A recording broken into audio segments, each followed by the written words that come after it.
HOA towed my snowplow during blizzard, so I let their streets stay buried for 2 weeks. The wind was screaming that night. Not howling. Not blowing. Screaming. Snow slammed against my windows like handfuls of gravel thrown by an angry sky. The weather alert on my phone blinked red.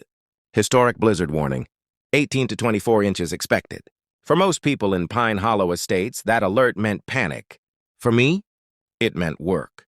I owned the only heavy-duty snowplow truck within 15 miles. A bright red Ford F-350, with a commercial-grade steel blade mounted to the front. Every winter when storms hit, I cleared roads, not because the HOA paid me, but because I actually cared about the elderly neighbors. The single moms, the families who needed to get to work. And the HOA, they hated me.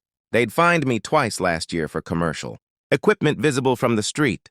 They said my truck lowered property values. Funny how property values don't matter when. Ambulances can't get through 6 feet of snow.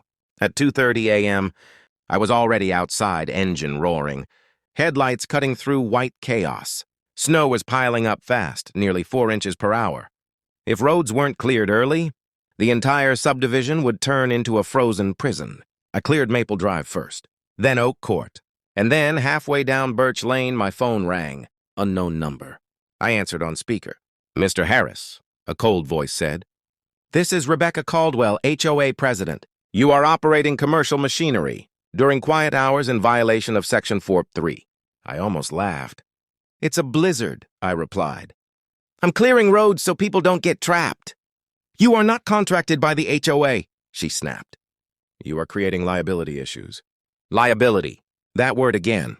Before I could respond, flashing blue lights reflected in my side mirror. Police. My stomach dropped. An officer approached, snow whipping around him.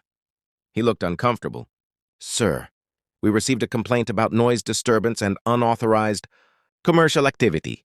"You're kidding," I said, gesturing at the blizzard swallowing the street.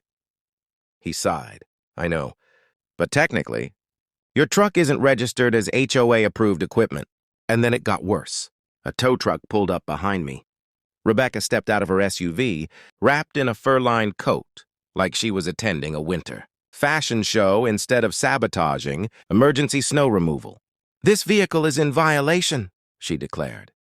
"It's being removed." I stared at her. "You're towing the only snowplow during a historic blizzard." She gave me a tight smile. "The county will handle it." The county. In our rural town, with 2 plows for 40 miles of roads. They hooked my truck. I stood there in silence as my plow, the one I paid $9,800 for, disappeared into white darkness. And that's when something inside me went quiet. Not angry. Just done. By morning, 22 inches of snow buried Pine Hollow estates. The county plows never came. Cars were swallowed whole.